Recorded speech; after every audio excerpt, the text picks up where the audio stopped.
haven't eaten solid food in a week. Let's right that wrong. Hi everyone, it's Tash and welcome to another Wednesday recipe video. And today we're going to make a super buttery butter focaccia to make some sandwiches with. Timestamps are down below and in the description if you want to skip the initial blah blah, but stick around if you want to hear a little bit about what we're making first. The last video I actually made before this one was my Nian Gao recipe, and as you can hear in that video I was losing my voice. What I didn't realise while making that video at the time was I was in for a whole week of hell. I had the proper flu, and I mean my bones hurt type of flu. It was intense. It's been almost exactly a week since I shot that video and I'm still not fully recovered. I actually took a turn for the worse on the night of completing that video, and I'd say it's been a whole day since I've felt human again, but I still get out of breath walking from one side of the apartment to the other, which is really bad because this apartment is tiny. But the good thing is my appetite's kind of come back, and all I really want is a sandwich. I've been eating nothing but congee soup and cough syrup for the last week, and I've actually had this homemade focaccia recipe under my belt for about 2 years now. I just never got around to filming it, and it's a good thing this is such an easy recipe because I don't have much energy, so it's not going to take much energy to make. And as the title suggests, yes, this is a butter focaccia. I do use extra virgin olive oil in it because I feel like it's almost not a focaccia without the extra virgin olive oil, but I also cram a lot of melted butter in this recipe. So with all that said, let's go to the kitchen and see how it's done. To make our bread, we're going to need 300 grams of strong white bread flour. We're going to add a teaspoonful of fast action yeast. This is also known as instant yeast or easy bake yeast. A tablespoonful of caster sugar, half a teaspoonful of salt, 220 milliliters of warm water, 50 grams of melted unsalted butter which we've cooled a little bit, and 2 teaspoonfuls of honey. I'm just going to eyeball this.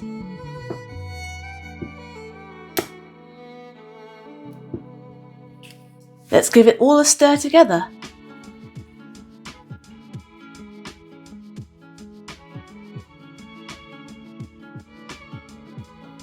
Once it's come together, we're just going to scrape the spoon and the sides of the bowl.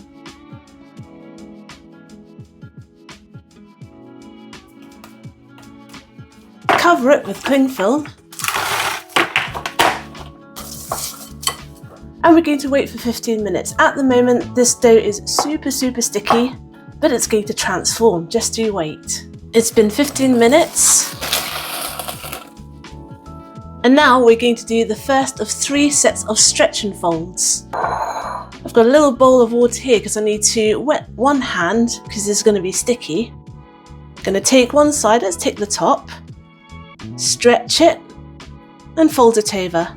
And you've got to do this about 4 times, giving the whole thing a 90 degrees turn each time. And you could see that last time it was starting to fight back. Now we're going to cover this again, and we're going to let it sit for another 15 minutes. It's been another 15 minutes, it's time for our second out of 3 stretch and folds. Once again, wet your hand, stretch and fold. And we're building up some good gluten now because it's becoming a lot less stretchy, well, more stretchy rather, but it's pinging back. It's really fighting, which is a good sign. Cover it again, and we're going to wait another 15 minutes. It's time for our final set of stretch and folds. And you'll notice that it's not that sticky anymore, the dough. Right, at this stage we're going to add 30 milliliters of extra virgin olive oil. I'm going to pour all around. Just going to make sure it's smoothed all around the top. I'm going to lift the dough as well and make sure it's underneath too because we don't want it sticking to the bowl.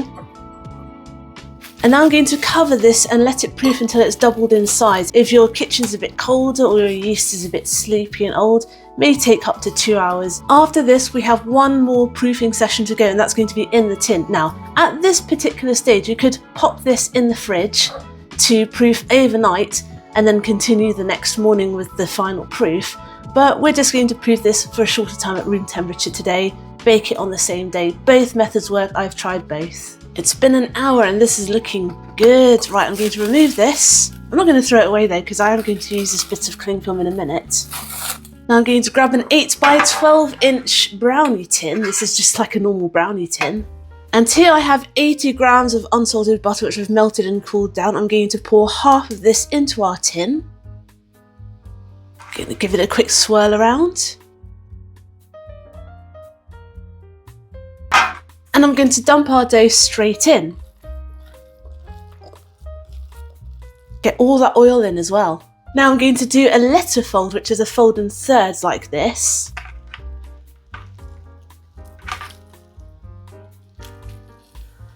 And this just helps the structural integrity a little bit. Again, we're building on the gluten that we have.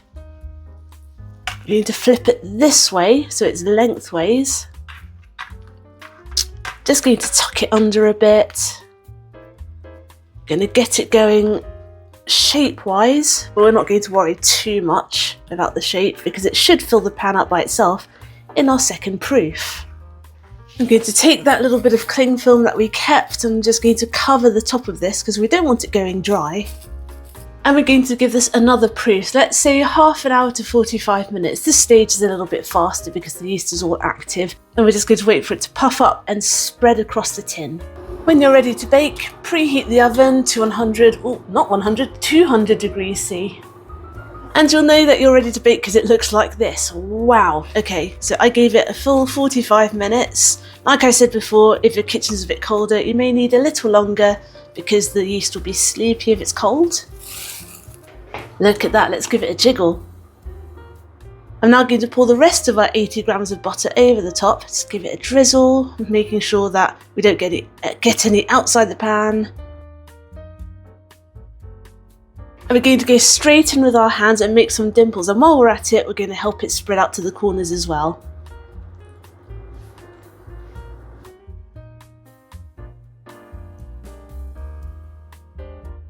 If you see any bubbles, by the way, do not pop them. And now we're going to bake this for about 20 minutes, just until it's golden risen and puffy. It's been 20 minutes. That looks delicious. It is sizzling. I don't know if you can hear. And now we just have to let it cool down completely. And I'm going to make some sandwiches out of it. We're nice and cool. Let's cut this bad boy up. Comes out of the tin nice and easy, probably because there is so much grease in it. And I always like cutting this bread into quarters, so let's cut it in half first and see inside.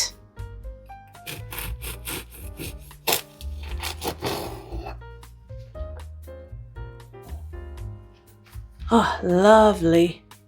Check out the squish.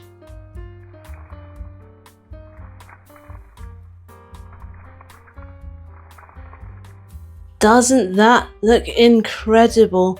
Here I have some pistachio cream, sweet pistachio cream, strawberries and mascarpone on one slice of focaccia, which I've just left open. Actually, I wanted to do this with ricotta, whipped ricotta. I'll put my recipe for whipped ricotta up there now, but everywhere was sold out. Can't figure out why everyone wants ricotta at the moment, but mascarpone is just as nice. And over here, I have a spinach, spicy red pesto, chicken slice and burrata sandwich. Absolutely lovely. Cannot wait to get stuck in. When I was little, my dad used to say my eyes are bigger than my stomach. I don't think that ever changed. Size of this sandwich. I'm going to take a bite out of the sweet one because I need 2 hands to handle this and I have nowhere to put the plate. Cheers. Absolutely wonderful. Look at my perfect bite. Now, the focaccia itself, super buttery. You can really smell the butter coming out of that. It's neither too sweet nor too salty, perfect for serving any way you like it. Right, before I ruin my appetite, I'm going to put this down so I can eat my actual sandwich first, and then I will clear this. So there you go, a super simple buttery focaccia. Thanks for watching. I hope you enjoyed today's recipe video and I hope you will join me next Wednesday for my next one. Get the full written recipe on my blog tashcakes.com. Follow me on Instagram, I'm tashcakes.tastes, and find me on TikTok too. I'm tashcakes there too, but my handle is food in slow motion. Subscribe to my channel if you'd like to see more. Give this video a like if you'd like to help other people find it. Comment down below if you'd like me to make anything in particular, and I'll see you all next time. Be good, be nice, and have a good week.